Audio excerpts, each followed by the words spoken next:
Durante más de 2000 años, millones de personas han pronunciado el nombre de Jesús con devoción, esperanza y fe inquebrantable. Su figura ha inspirado religiones enteras, guerras, obras de arte inmortales, catedrales que desafían el cielo, e incluso el curso de la historia de la humanidad.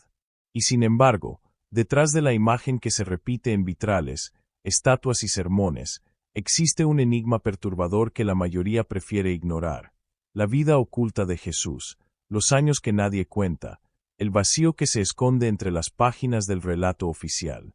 Un misterio que, al ser observado con atención, revela una verdad brutal que podría cambiar para siempre lo que creemos saber de él. Los evangelios nos muestran a un niño nacido en Belén, perseguido desde su nacimiento por un rey que temía su existencia. Luego, se nos ofrece un destello de su adolescencia, cuando a los 12 años fue hallado discutiendo con sabios en el templo de Jerusalén. Y después, silencio. Un silencio que se extiende como una sombra inquietante sobre casi 2 décadas enteras de su vida. Desde aquel instante en el que un niño sorprende con su sabiduría hasta el momento en que un hombre adulto aparece a orillas del río Jordán para ser bautizado por Juan el Bautista, la historia guarda silencio. No hay palabras. No hay registros. No hay explicación. 18 años de vacío absoluto. Bienvenidos a un nuevo video del monje medieval. Antes de continuar en esta fascinante aventura de la historia, asegúrate de darle like al video y suscribirte. Así me estarás ayudando a que este contenido se propague más por la plataforma de YouTube. Continuamos con este misterio que sacude los cimientos de años de verdades contadas a medias y de afirmaciones deformadas por los siglos. Siguiendo con la introducción que abrió este video, es aquí donde nace la primera pregunta que golpea como un trueno. ¿Cómo es posible que de la figura más influyente de toda la historia se desconozca una parte tan enorme de su vida? ¿Por qué los textos que relatan su paso por el mundo saltan de su niñez directamente a la adultez, dejando al espectador con la sensación de estar leyendo una obra incompleta, fragmentada, cuidadosamente editada? ¿Qué ocurrió en esos años invisibles? ¿Y quién decidió que no debíamos saberlo?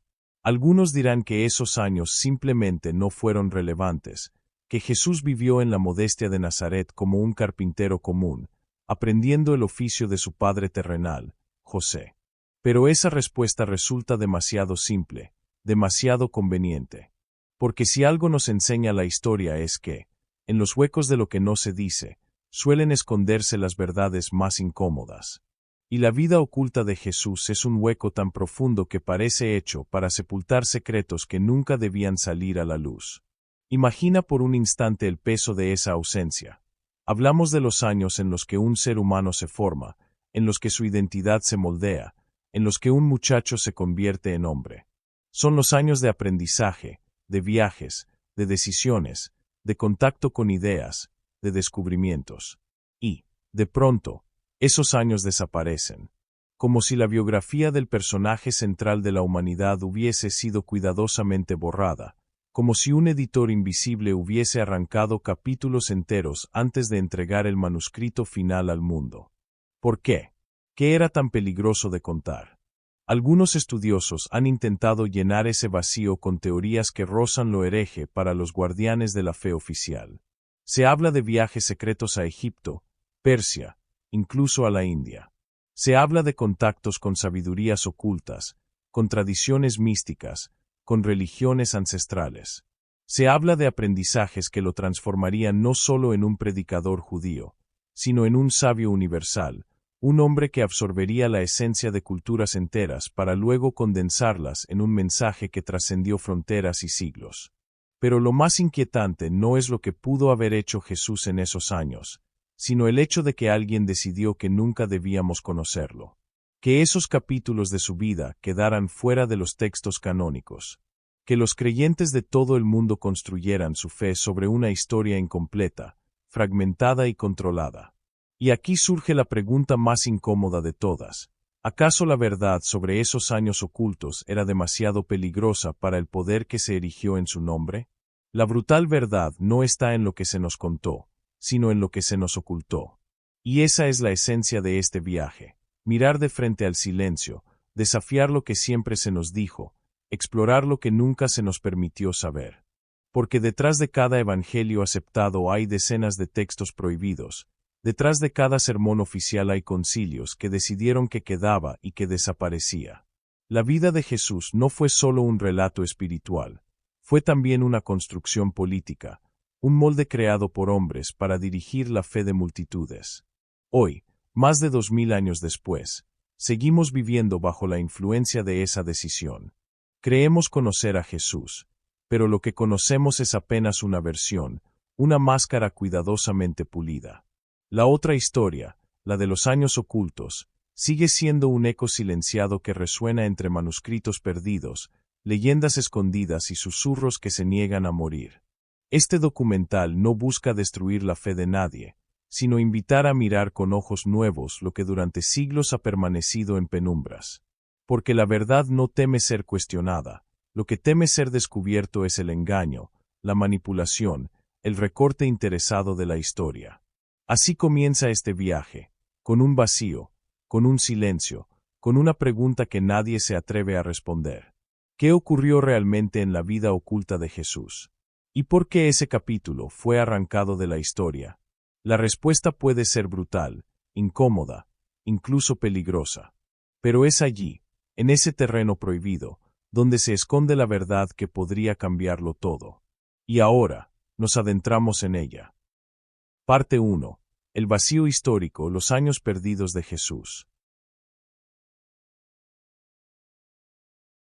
La historia de Jesús de Nazaret, tal como la conocemos hoy, está marcada por un silencio inquietante. Los evangelios nos ofrecen imágenes fragmentadas, un nacimiento rodeado de prodigios, una infancia humilde, un momento breve de precocidad intelectual a los 12 años, y luego, de manera abrupta, el salto hacia la adultez, cuando aparece en el Jordán para ser bautizado. Entre esos episodios se abre un vacío de 18 años, un abismo biográfico en el que todo parece desaparecer. Este vacío, que los estudiosos llaman los años perdidos de Jesús, constituye uno de los enigmas más grandes de la historia religiosa y plantea preguntas que, aún hoy, resuenan con fuerza. ¿Qué hizo Jesús durante ese tiempo? ¿Por qué los evangelios callan? ¿Y qué se esconde detrás de ese silencio? Los evangelios canónicos, Mateo, Marcos, Lucas y Juan, no fueron concebidos como biografías modernas. Eran, en su origen, escritos teológicos, redactados con la intención de transmitir un mensaje espiritual más que un registro histórico exhaustivo.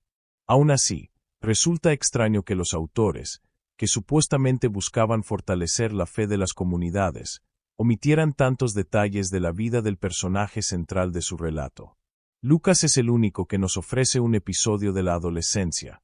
Jesús, a los 12 años, en el templo de Jerusalén, discutiendo con los doctores de la ley y asombrando a todos con su sabiduría. Después de ese episodio, el texto guarda silencio hasta que Jesús, ya adulto, aparece de pronto en el escenario público. En palabras de los estudiosos, pasamos de un niño prodigio a un maestro espiritual consumado, sin transición ni explicación. Este silencio es todavía más intrigante si consideramos que esos años son cruciales en la vida de cualquier ser humano.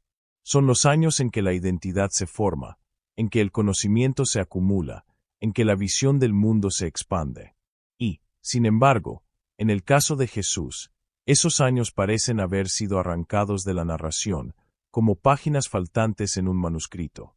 Una de las hipótesis más extendidas es la más sencilla, que Jesús vivió esos años de manera completamente ordinaria en Nazaret, trabajando como carpintero junto a José y llevando una vida modesta en una aldea galilea. Según esta visión, la falta de relato se debería a que no ocurrió nada extraordinario digno de ser registrado. Sin embargo, esta explicación resulta insuficiente. Aun si Jesús hubiera llevado una vida sencilla, ¿no habría quedado al menos algún eco en la tradición oral? ¿No habría circulado entre sus vecinos historias de juventud, anécdotas, recuerdos? El hecho de que los evangelios guarden un silencio absoluto sugiere que no estamos ante una simple omisión, sino ante un vacío cargado de significado. Además, La idea de un Jesús formado únicamente en el ambiente rural de Galilea no explica la amplitud y universalidad de su mensaje, ni su capacidad para debatir con fariseos, escribas y autoridades religiosas. Para comprender mejor este vacío, debemos situarnos en el contexto histórico. Galilea, en tiempos de Jesús, era una región compleja. Aunque geográficamente marginal respecto a Jerusalén, estaba atravesada por rutas comerciales que conectaban el Mediterráneo con Oriente. Era, además, una zona bajo ocupación romana, con tensiones sociales, políticas y religiosas. La vida en Nazaret habría sido dura, una pequeña aldea agrícola, de no más de unos cientos de habitantes, dedicada al trabajo del campo y al oficio manual. Allí, Jesús habría crecido entre campesinos, artesanos y comerciantes, en un ambiente donde las tradiciones judías se mezclaban con influencias helenísticas y romanas. Este cruce cultural pudo haber despertado en él una curiosidad que lo llevara más allá de los límites de su aldea. Entre las teorías más fascinantes se encuentra la posibilidad de que Jesús no permaneciera en Nazaret durante esos años, sino que emprendiera viajes en busca de conocimiento. Las rutas comerciales de la época lo hacían posible: caravanas de mercaderes, comunidades judías dispersas y contactos entre distintas regiones del imperio abrían caminos hacia Egipto, Persia e incluso la India. Egipto, con su antigua tradición espiritual y su numerosa comunidad judía en Alejandría, es uno de los destinos más plausibles. Desde la época de la infancia, según el Evangelio de Mateo, Jesús ya había estado allí, cuando su familia huyó de Herodes. Es posible que, en su juventud, regresara a Egipto para estudiar. Alejandría, en particular, era un centro de saber, donde coexistían el judaísmo helenístico, la filosofía griega y los cultos mistéricos. Allí pudo haber tenido acceso a textos y enseñanzas que enriquecieran su visión del mundo. Otra hipótesis sugiere que Jesús pudo haber viajado a Persia, donde el zoroastrismo ofrecía una cosmovisión marcada por la lucha entre el bien y el mal, la luz y la oscuridad. Algunos estudiosos han señalado paralelos entre el dualismo zoroastriano y ciertos elementos del mensaje cristiano, como la lucha entre el reino de Dios y las fuerzas del mal. Un contacto con el zoroastrismo podría haber influido en su pensamiento. La teoría más audaz lo sitúa en la India. Según relatos como los recogidos por Nicolás Notovich en el siglo XIX, Jesús, bajo el nombre de Isa, habría pasado tiempo en monasterios budistas, aprendiendo las enseñanzas de Buda y los principios del Dharma. Aunque muchos consideran esta historia una invención, lo cierto es que existen sorprendentes similitudes entre algunas enseñanzas de Jesús y conceptos budistas: la humildad, la compasión, la renuncia a lo material. La posibilidad de que estas coincidencias se deban a contactos directos no puede descartarse por completo. ¿Es realista imaginar a Jesús recorriendo estas tierras? Aunque no existen pruebas directas, sí sabemos que las rutas comerciales lo hacían posible. Nazaret estaba cerca de la Vía Maris, una importante ruta que conectaba Egipto con Siria y Mesopotamia. Además, jóvenes judíos de la época a menudo viajaban para estudiar en otras comunidades. No sería descabellado pensar que un joven inquieto e inteligente como Jesús buscara ampliar sus horizontes más allá de Galilea. Más allá de las teorías de viajes, existen textos que intentan llenar el vacío: los evangelios apócrifos. Estos escritos, descartados por la Iglesia oficial, ofrecen relatos alternativos de la infancia y juventud de Jesús. El Evangelio de Tomás el Infante, por ejemplo, narra episodios sorprendentes: Jesús dando vida a pajarillos de barro, maldiciendo a un niño que lo golpeó, realizando milagros de manera caprichosa. Aunque estos relatos resultan chocantes y difíciles de conciliar con la imagen tradicional, revelan algo importante: la existencia de tradiciones orales que hablaban de un Jesús niño y joven, con un poder desbordante y, a veces, incontrolable. Otros textos, como el Protoevangelio de Santiago, ofrecen detalles sobre la infancia de María y la niñez de Jesús, en un intento de completar los huecos. Aunque no pueden considerarse históricos en sentido estricto, muestran el esfuerzo de las primeras comunidades por llenar el vacío que los evangelios canónicos habían dejado. La pregunta inevitable es, ¿por qué estos textos fueron rechazados? La respuesta se encuentra en el proceso de formación del canon. Durante los primeros siglos, circularon numerosos escritos sobre Jesús, pero fue en concilios como el de Nicea, 325, y posteriores donde se definió que evangelios serían aceptados como oficiales. Los demás fueron condenados como heréticos y desaparecieron, en muchos casos, destruidos deliberadamente. La selección no fue inocente. Se eligieron los textos que mejor se ajustaban a la imagen de Jesús que la Iglesia deseaba transmitir. Los relatos incómodos, contradictorios o demasiado humanos fueron descartados. Es posible que entre ellos hubiera textos que hablaban de los años perdidos, y que fueron eliminados precisamente porque ofrecían una visión distinta de la que se buscaba consolidar. En este punto, el silencio deja de ser una omisión accidental y se convierte en una construcción deliberada. La historia oficial de Jesús fue moldeada a través de selecciones, exclusiones y silencios. Lo que se nos transmite es una narrativa cuidadosamente editada, donde lo que no encaja es eliminado. La ausencia de información sobre casi 2 décadas de su vida tiene un impacto profundo. Nos impide comprender cómo pasó de ser un niño judío en una aldea rural a convertirse en un maestro cuya enseñanza transformó el mundo. Nos deja con preguntas sin respuesta. ¿Quién formó a Jesús? ¿Qué lecturas, viajes o experiencias lo moldearon? ¿Qué lo llevó a desafiar a las autoridades religiosas de su tiempo con una sabiduría que parecía desbordar las fronteras de su cultura? Parte 2. Teorías y documentos alternativos.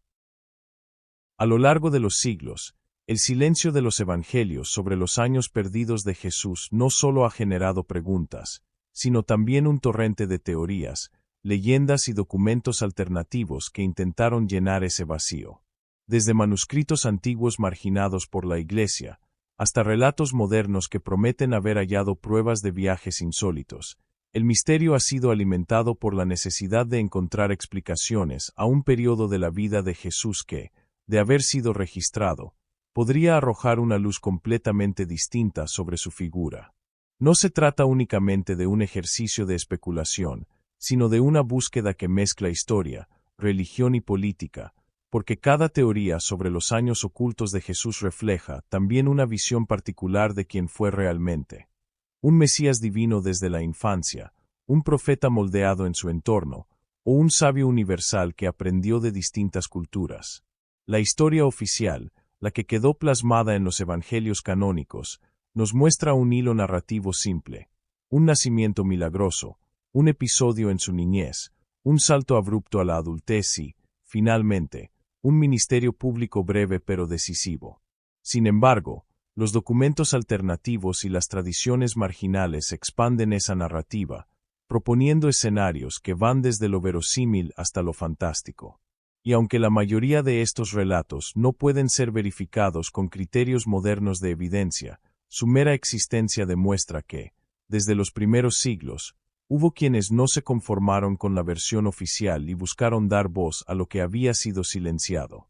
Uno de los primeros grupos de textos que intentó cubrir ese vacío fueron los evangelios apócrifos de la infancia, escritos entre los siglos II y IV. Estos relatos, como el Evangelio de la infancia de Tomás o el Protoevangelio de Santiago, no fueron incluidos en el canon bíblico porque la Iglesia los consideró demasiado fantasiosos o doctrinalmente problemáticos. Sin embargo, ofrecen un vistazo a cómo las primeras comunidades cristianas imaginaban la juventud de Jesús. En el Evangelio de la infancia de Tomás, por ejemplo, encontramos a un niño con poderes desbordados, realizando milagros casi caprichosos, da vida a pajarillos de barro, castiga con la muerte a otros niños que lo ofenden, o deja ciegos a quienes lo contradicen, aunque luego los restaura. Estas narraciones presentan un retrato inquietante de un joven que aún no controla sus dones, un Jesús más cercano a un semidios de la mitología que al ser compasivo que luego predicará el amor al prójimo. La Iglesia rechazó estos textos porque no encajaban con la teología que buscaba transmitir una imagen coherente de divinidad y humanidad equilibradas. Pero su existencia demuestra que había comunidades que necesitaban imaginar un Jesús activo durante esos años, porque el silencio de los evangelios resultaba insatisfactorio. En el protoevangelio de Santiago, en cambio, se detalla más sobre la infancia y juventud de María y el nacimiento de Jesús, pero también se insinúa un entorno donde la preparación espiritual ya estaba en marcha, sugiriendo que su formación fue distinta a la de cualquier otro niño judío. Estos textos apócrifos son valiosos no porque narren hechos verificables, sino porque reflejan la imaginación religiosa y cultural de comunidades que no aceptaban un Jesús con 18 años de vida borrados de la historia. Más allá de los apócrifos, surgieron teorías aún más audaces, las de los viajes de Jesús al extranjero durante sus años perdidos. Una de las más conocidas es la teoría de su estancia en la India, difundida en el siglo XIX por el escritor ruso Nikolás Notovich. En su libro La vida desconocida de Jesús, Notovich relataba haber visitado un monasterio en Ladakh, en el Tíbet, donde descubrió manuscritos que hablaban de un sabio llamado Isa, un joven venido de Occidente que, entre los 14 y los 29 años, habría viajado por regiones de India y Nepal, aprendiendo de sacerdotes hindúes y budistas. Según esos textos, Isa predicaba la igualdad, la compasión y el rechazo de los sacrificios animales, enseñanzas que recuerdan a las palabras atribuidas a Jesús en los Evangelios. Después de años de aprendizaje, habría regresado a su tierra natal, donde comenzó su ministerio público. Aunque la comunidad académica rechazó rápidamente las afirmaciones de Notovich, acusándolo de inventar la historia para ganar notoriedad, el relato prendió en la imaginación popular y fue retomado por autores posteriores, que vieron en él una explicación atractiva para las similitudes entre ciertas enseñanzas de Jesús y el pensamiento oriental. La idea de un Jesús que absorbió influencias del hinduismo y el budismo encajaba, además, con el clima intelectual del siglo XIX, cuando Occidente estaba fascinado por el misticismo oriental y buscaba nexos entre tradiciones religiosas. No obstante, la teoría de la India no fue la única en circular. Otros investigadores propusieron que Jesús habría viajado a Egipto, un destino mucho más plausible desde el punto de vista histórico. De hecho, los evangelios canónicos sí mencionan un viaje a Egipto en su infancia, cuando José y María huyeron con él para escapar de Herodes. Aunque regresaron a Nazaret después, algunos sostienen que ese contacto temprano con la tierra de los faraones pudo haber dejado una huella en su vida posterior. Egipto, en el siglo I, era un centro de conocimiento, especialmente Alejandría, donde coexistían comunidades judías, filósofos griegos y tradiciones esotéricas. Allí se encontraba una de las bibliotecas más grandes del mundo antiguo y un ambiente intelectual que mezclaba teología, filosofía y ciencia. Es posible imaginar que un joven inquieto como Jesús pudiera haber regresado a Egipto en su juventud, entrando en contacto con corrientes como el judaísmo helenístico o incluso con escuelas místicas vinculadas a los sacerdotes egipcios. Filón de Alejandría, contemporáneo de Jesús, desarrollaba en esos años una filosofía que interpretaba las escrituras judías a través de categorías griegas, algo que recuerda a la forma en que Jesús reinterpretaba la Torá en su predicación. Si bien no hay pruebas directas de que Jesús estuviera allí, la cercanía geográfica y las conexiones de las comunidades judías hacen que la hipótesis no sea del todo descabellada. Otra teoría lo ubica en Persia, donde habría entrado en contacto con el zoroastrismo, la religión oficial del imperio persa. El zoroastrismo hablaba de un Dios único, del conflicto entre el bien y el mal, y del juicio final, conceptos que resuenan en el mensaje cristiano. Algunos autores han sugerido que la idea de un Mesías que traería salvación universal pudo haberse nutrido de esa tradición. De nuevo, no hay evidencia documental de que Jesús viajara a Persia, pero las rutas comerciales de la época conectaban Galilea con Oriente, y no es imposible que ideas persas circularan en la región. Lo cierto es que la presencia de esos elementos en su enseñanza ha llevado a muchos a especular sobre influencias externas. Más allá de las teorías de viajes, existen documentos alternativos que, aunque no describen explícitamente los años perdidos, ofrecen visiones diferentes de la figura de Jesús. Entre ellos se encuentran los llamados Evangelios gnósticos, descubiertos en 1945 en Nag Hammadi, Egipto. Textos como el Evangelio de Tomás, el Evangelio de Felipe o el Evangelio de la Verdad presentan a un Jesús que no se centra en milagros externos, sino en el conocimiento interior y la revelación de lo divino dentro del ser humano. Aunque estos escritos no abordan directamente su juventud, muestran que existían tradiciones que lo concebían no como un Mesías sacrificial, sino como un maestro de sabiduría esotérica. Para algunos, estas tradiciones podrían estar más cerca de lo que Jesús realmente enseñó, antes de que la Iglesia oficial moldeara su imagen en función de intereses dogmáticos y políticos. Los gnósticos hablaban de un Jesús que revelaba verdades ocultas, accesibles solo a quienes estaban preparados para comprenderlas, lo cual encaja con la idea de que su formación incluyó experiencias y aprendizajes que quedaron fuera de la narrativa oficial. En paralelo, se encuentran también las especulaciones sobre documentos desaparecidos, como el Evangelio de los Hebreos, el Evangelio de los Ebionitas o el Evangelio de los Nazarenos, citados por escritores cristianos antiguos, pero hoy perdidos. Estos textos, ligados a comunidades judeocristianas, habrían conservado tradiciones diferentes a las que dominaron en el canon. Algunos estudiosos creen que en ellos pudo haber habido información sobre los años ocultos, o al menos una interpretación distinta de cómo Jesús se preparó para su misión. La sospecha de que ciertos textos fueron deliberadamente destruidos o marginados alimenta la idea de que la Iglesia oficial no solo seleccionó lo que convenía, sino que ocultó lo que consideraba peligroso para su control. Esta sospecha se refuerza con el hallazgo de los rollos del Mar Muerto, descubiertos en Qumrán en 1947. Aunque los rollos no mencionan a Jesús directamente, revelan la existencia de comunidades judías contemporáneas que esperaban la llegada de un Mesías y practicaban un estilo de vida austero, con enseñanzas que en algunos casos recuerdan a las de Jesús. Algunos investigadores sugieren que Jesús pudo haber tenido contacto con los esenios, el grupo al que se atribuyen los rollos, durante sus años ocultos. Si esto fuera cierto, explicaría muchas similitudes entre su mensaje y la espiritualidad de Qumrán, el énfasis en la pureza, el rechazo a la corrupción del templo y la expectativa del fin de los tiempos. Todas estas teorías y documentos alternativos tienen algo en común. Buscan explicar cómo un joven de una aldea marginal, sin aparente formación académica ni acceso a centros de poder, pudo convertirse en un maestro que revolucionó la historia. Para algunos, la respuesta es simple: era el Hijo de Dios, y por tanto su sabiduría le venía de nacimiento. Para otros, ese argumento es insuficiente, y es más plausible pensar que adquirió su conocimiento a través de viajes, contactos culturales y experiencias formativas que la narrativa oficial decidió omitir.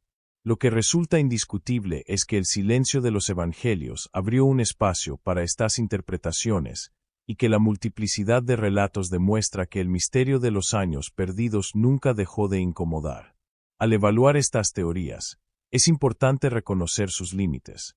Muchas carecen de evidencia arqueológica o documental sólida y se apoyan en tradiciones orales, relatos tardíos o incluso invenciones modernas. Sin embargo, no por ello dejan de tener valor histórico. Muestran cómo diferentes culturas y épocas se apropiaron de la figura de Jesús, adaptándola a sus propios marcos de referencia. Un Jesús en la India satisface la búsqueda orientalista del siglo XIX. Un Jesús en Egipto encaja con la fascinación por el esoterismo. Un Jesús gnóstico responde a quienes lo ven como un maestro de sabiduría interior. Cada versión revela más sobre quienes las crearon que sobre el propio Jesús, pero juntas conforman un mosaico que amplía la percepción de lo que pudo haber sido su vida. Parte 3. El choque con la historia oficial. Durante siglos, la figura de Jesús ha sido moldeada no solo por los relatos que sobrevivieron, sino también por los que fueron seleccionados, reinterpretados o directamente ocultados por la historia oficial del cristianismo. La narrativa oficial, la que hoy conocemos a través de los evangelios canónicos, presenta un relato lineal y coherente, un nacimiento milagroso, una infancia breve con un único episodio registrado en el templo, un salto a la adultez, y luego un ministerio de enseñanzas, milagros y finalmente la crucifixión. Esta versión ha servido a la Iglesia para consolidar la doctrina, establecer el dogma y mantener un control sobre la interpretación de los textos sagrados. Sin embargo, cuando se confronta con la evidencia histórica, los documentos alternativos, los textos apócrifos, las tradiciones gnósticas y los hallazgos arqueológicos, el choque es inevitable. La historia oficial se encuentra con un océano de incógnitas, contradicciones y vacíos que no pueden ser ignorados. Este choque no es solo intelectual, es un enfrentamiento entre la narrativa construida por siglos de autoridad religiosa y las preguntas que la historia, la arqueología y la crítica textual implacable nos obligan a formular. El primer punto de conflicto surge con la cronología misma de los evangelios. Mientras Marcos, considerado el evangelio más antiguo, inicia su relato con el bautismo de Jesús, Mateo y Lucas ofrecen genealogías y relatos de nacimiento que difieren entre sí, creando tensiones internas sobre fechas, linajes y localizaciones. Juan, por su parte, presenta una versión aún más teológica, casi simbólica, que desconcierta a quienes buscan hechos históricos verificables. Esta falta de coherencia interna evidencia que desde sus inicios, los evangelios no fueron concebidos como biografías literales, sino como herramientas para transmitir un mensaje de fe. Sin embargo, la posteridad los ha tratado como registros históricos fiables, y es allí donde surge el choque. La versión oficial se sostiene sobre una estructura narrativa diseñada con propósitos doctrinales, no históricos. Por eso, cuando se comparan con hallazgos arqueológicos, documentos apócrifos o incluso contextos sociopolíticos de la época, las inconsistencias se vuelven evidentes. Uno de los choques más sorprendentes se da con los evangelios apócrifos y gnósticos, que presentan una imagen de Jesús muy distinta. En textos como el Evangelio de Tomás, el Evangelio de Felipe o el Evangelio de María Magdalena, Jesús aparece como un maestro de conocimiento esotérico, un revelador de verdades internas y universales, más que como un predicador centrado en milagros públicos o en la autoridad institucional.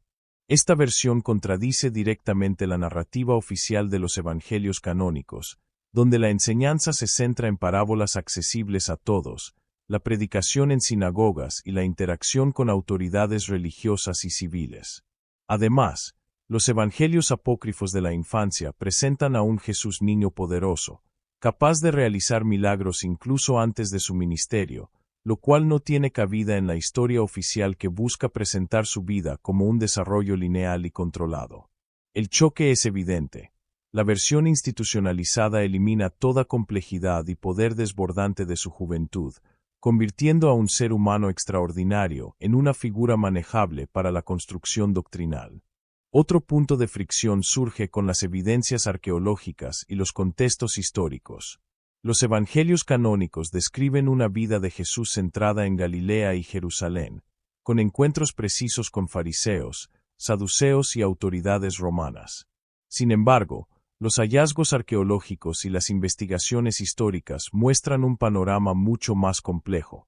Galilea no era un territorio aislado, sino un cruce de rutas comerciales, influencias helenísticas y movimientos religiosos diversos. Ciudades como Séforis, muy cerca de Nazaret, eran centros de comercio, cultura y filosofía, lo que sugiere que un joven como Jesús podía haber tenido contacto con ideas que los evangelios no mencionan. Los rollos del Mar Muerto, por ejemplo, revelan la existencia de comunidades judías con interpretaciones mesiánicas radicales, prácticas ascéticas y expectativas de redención que no se reflejan completamente en los evangelios. Este contraste evidencia que la historia oficial ha simplificado, filtrado y moldeado la realidad de un contexto mucho más diverso y dinámico, eliminando elementos que podrían haber complicado la narrativa. La selección de textos por la Iglesia primitiva también genera un choque inevitable. Durante los concilios y el proceso de canonización, se decidió qué evangelios serían considerados inspirados y cuáles serían eliminados como heréticos o problemáticos. En muchos casos, esta selección obedeció no solo a criterios teológicos, sino también a razones políticas: consolidar autoridad, unificar doctrina y eliminar tradiciones divergentes que podrían cuestionar la versión oficial. Así, los evangelios apócrifos, con relatos sobre la infancia de Jesús, sus supuestos viajes a la India, Persia o Egipto, y sus enseñanzas esotéricas, fueron marginados. La historia oficial se construyó no sobre la totalidad de la evidencia disponible, sino sobre lo que convenía a una narrativa coherente con la autoridad emergente de la Iglesia. El choque se hace explícito cuando los textos descartados revelan una figura de Jesús más compleja, humana, viajera, conocedora de múltiples tradiciones, y mucho menos controlada que la versión que se impuso. El choque no se limita a la infancia o los años perdidos, también afecta su ministerio y mensaje.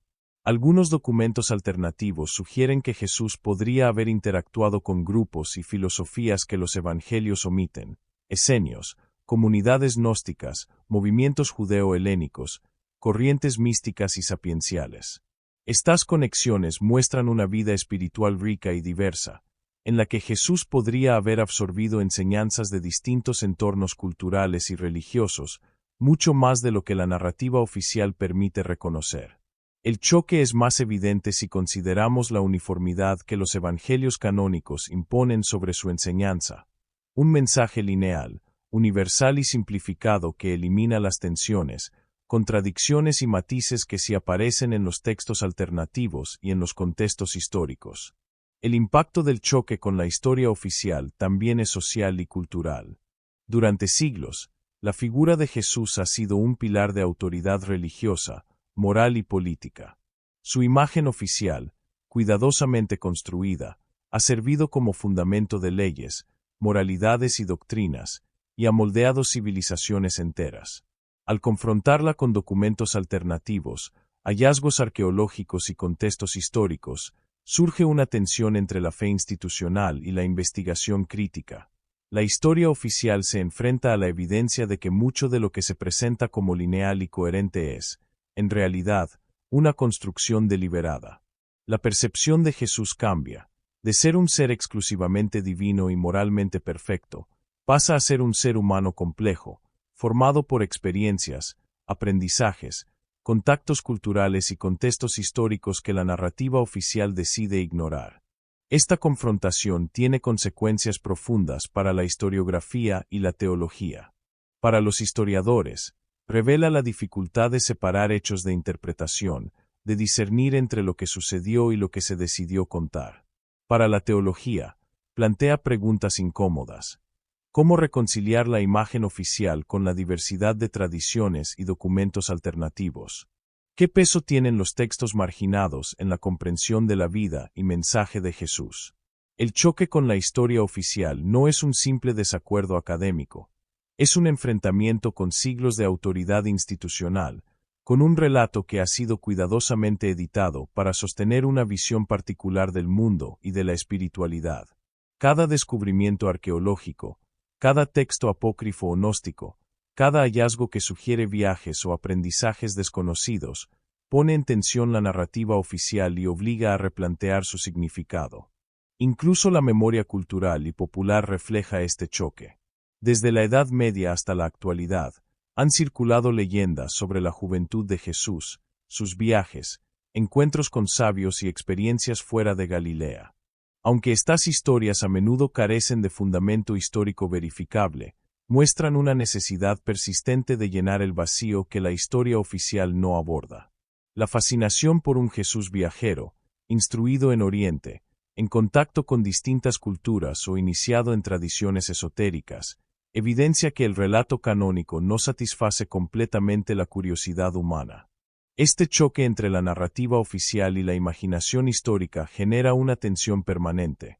Por un lado, la autoridad eclesiástica, y por otro, la investigación, la crítica y la especulación racional. En última instancia, el choque con la historia oficial revela algo más profundo, la construcción de la memoria y la narrativa. La vida de Jesús no es solo un objeto de fe, sino también un territorio de interpretación, selección y exclusión. La historia oficial representa una versión cuidadosamente edificada, donde cada detalle tiene un propósito doctrinal y cada silencio cumple una función. Los textos alternativos, los hallazgos arqueológicos y las tradiciones marginales muestran que esa versión es solo una de muchas posibles. Al confrontarlas, surge un panorama mucho más rico, complejo y a veces incómodo. Un Jesús humano, formado por experiencias, influencias culturales, viajes y aprendizajes, cuya vida no se reduce a la narrativa oficial, sino que se expande en un espacio de misterio, preguntas y posibilidades. Este choque entre la historia oficial y la evidencia marginal no solo cuestiona lo que sabemos de Jesús, sino también la manera en que la historia y la autoridad construyen lo que consideramos verdad. Parte 4. Revelaciones finales y el misterio que persiste. A medida que nos acercamos al final de este recorrido, la vida de Jesús se revela no como una línea recta, sino como un entramado de interrogantes, vacíos y posibilidades que desafían cualquier intento de relato definitivo. Las revelaciones finales no buscan imponer una verdad única, sino mostrar el vasto panorama de incógnitas que persiste incluso después de siglos de estudio, investigación y devoción. Después de explorar los años perdidos, los textos apócrifos, las teorías de viajes, los hallazgos arqueológicos y el choque con la historia oficial, queda claro que la vida de Jesús es un mosaico complejo, compuesto tanto por hechos verificables como por silencios que se han convertido en misterio. Este misterio no es un fallo de la historia, es su esencia más fascinante, porque invita a reflexionar no solo sobre la figura de Jesús, sino también sobre la manera en que construimos la historia, la memoria y la verdad. Uno de los aspectos más impactantes de estas revelaciones finales es el reconocimiento de que la historia de Jesús es simultáneamente conocida y desconocida. Por un lado, tenemos documentos confiables que narran su ministerio, enseñanzas y muerte. Por otro, contamos con lagunas amplias, sobre todo en su juventud, y con tradiciones marginales que sugieren experiencias, viajes y aprendizajes que los evangelios canónicos no registran. Esta dualidad crea un efecto desconcertante. Cada certeza está acompañada por una duda, y cada hecho histórico revela un vacío que invita a especular. Es un terreno fértil para historiadores, arqueólogos, teólogos y hasta filósofos, porque la figura de Jesús no puede ser comprendida solo desde la fe ni únicamente desde la razón, sino en la intersección de ambas perspectivas. La vida de Jesús se convierte así en un espejo en el que la humanidad proyecta sus preguntas más profundas. ¿Cómo se forma un ser que marcará la historia? ¿Qué experiencias definen a un maestro espiritual? ¿Cuánto de lo que creemos saber es producto de la selección, la interpretación o incluso la manipulación de relatos antiguos? Las evidencias sugieren que Jesús no vivió aislado ni en un vacío cultural. Su contexto histórico estaba marcado por una intensa diversidad. Galilea y Judea eran regiones en contacto con tradiciones helenísticas, comunidades judías radicales, corrientes esotéricas y filosofías orientales que circulaban a través de rutas comerciales. Incluso sin viajar, un joven como Jesús podía haber tenido acceso a un mundo de conocimientos que los evangelios no registran. Las investigaciones sobre los rollos del Mar Muerto, por ejemplo, revelan comunidades judías con expectativas mesiánicas, prácticas rituales estrictas y una visión apocalíptica del mundo. Algunos textos gnósticos presentan a Jesús como un maestro que transmite sabiduría oculta, accesible solo a quienes están preparados para comprenderla. Este contraste entre la narrativa oficial y las fuentes marginales evidencia que su formación, su visión del mundo y su comprensión de lo divino probablemente fueron más complejas que lo que los evangelios canónicos sugieren. Las revelaciones finales consisten precisamente en reconocer esta complejidad. Un Jesús humano, inmerso en su tiempo, absorbiendo ideas, experiencias y tradiciones que conformaron su mensaje de manera mucho más sutil y profunda de lo que podemos reconstruir. Otro punto crucial es la interacción entre mito, historia y memoria colectiva. A lo largo de los siglos, la figura de Jesús ha sido moldeada por la tradición oral, la devoción popular, la literatura, la política y la teología. Cada generación reinterpretó su vida, adaptándola a sus necesidades y valores. Los documentos alternativos y apócrifos muestran que incluso en los primeros siglos existían múltiples visiones de quién era Jesús: niño prodigio, maestro esotérico, viajero incansable, guía moral. La historia oficial consolidó solo una versión, mientras que los relatos marginados fueron considerados heréticos o irrelevantes. Las revelaciones finales reconocen que el Jesús histórico y el Jesús de la fe son construcciones paralelas que interactúan y se entrelazan, y que cada intento de reconstrucción histórica debe navegar entre estos polos. Comprender su vida implica aceptar que algunas preguntas quizá nunca tengan respuesta definitiva, y que la ausencia de certezas es, en sí misma, una verdad sobre su figura. La investigación contemporánea agrega nuevas capas al misterio. Arqueólogos, lingüistas y expertos en historia comparada han descubierto evidencias que cuestionan o enriquecen los relatos tradicionales. Hallazgos sobre la vida cotidiana en Galilea, sobre las rutas comerciales, sobre las comunidades religiosas de la región y sobre la interacción con culturas vecinas permiten imaginar una formación de Jesús mucho más dinámica. Sin embargo, el misterio persiste. Pese a toda la investigación, los años perdidos, los viajes hipotéticos y los textos marginados continúan siendo fragmentarios. No hay un consenso histórico definitivo sobre cómo Jesús adquirió su conocimiento, cómo desarrolló su mensaje o qué experiencias moldearon su carácter antes de iniciar su ministerio público. Esta falta de evidencia no disminuye su importancia, al contrario, la magnifica.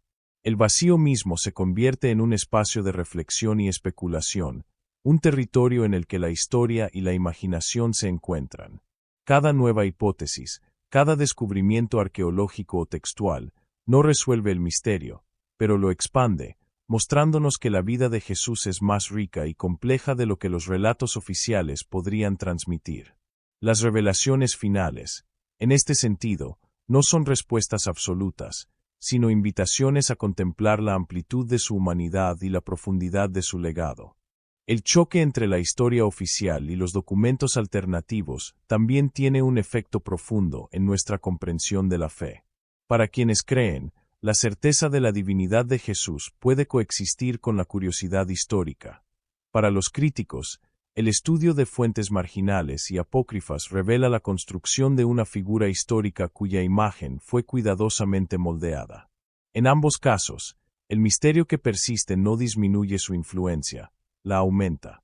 Al explorar los años ocultos, los viajes posibles, las enseñanzas marginadas y los contextos culturales, descubrimos a un Jesús que no se limita a la narrativa oficial, sino que trasciende las categorías de simple cronología, teología o historia.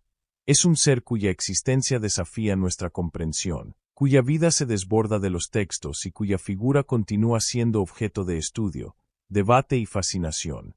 Finalmente, las revelaciones finales nos confrontan con una paradoja histórica. Jesús es al mismo tiempo conocido y desconocido, histórico y legendario, humano y divino. El misterio persiste no porque falten datos, sino porque su vida está en la intersección de la fe, la memoria y la historia. Cada investigación revela más preguntas que respuestas. Cada documento alternativo sugiere caminos que los textos oficiales no recorren, y cada hallazgo arqueológico nos recuerda que su contexto era más complejo de lo que creemos. Reconocer esto no debilita su legado, lo enriquece. Nos permite ver a Jesús como un personaje histórico real, inmerso en su tiempo, interactuando con su entorno, absorbiendo influencias, enfrentando desafíos y transformando su mundo de maneras que aún estamos intentando comprender. El misterio que persiste es, en última instancia, la prueba de su humanidad y de su trascendencia. Nos recuerda que la historia no se limita a los textos que sobreviven, sino que también reside en los silencios, en los vacíos, en los secretos que nunca se contaron y en la imaginación que intenta reconstruirlos. En conclusión, la vida de Jesús, cuando se examina a través de documentos alternativos, teorías sobre los años perdidos, hallazgos arqueológicos y análisis crítico, nos muestra que la historia oficial es solo una de muchas narrativas posibles. Las revelaciones finales no buscan sustituir esa narrativa, sino complementarla, invitándonos a aceptar la complejidad, la diversidad y el misterio de su existencia. La figura de Jesús se convierte así en un símbolo eterno de búsqueda, de preguntas que desafían nuestra comprensión y de la fascinación que los enigmas históricos ejercen sobre la mente humana. El misterio que persiste no es un vacío, sino un espacio lleno de posibilidades, un terreno donde la historia, la fe y la imaginación convergen para recordarnos que la vida de uno de los seres más influyentes de la humanidad nunca podrá ser contenida completamente en un relato único, sino que seguirá expandiéndose en cada mirada que intenta comprenderlo, en cada pregunta que permanece sin respuesta, y en cada descubrimiento que abre nuevas puertas a lo desconocido.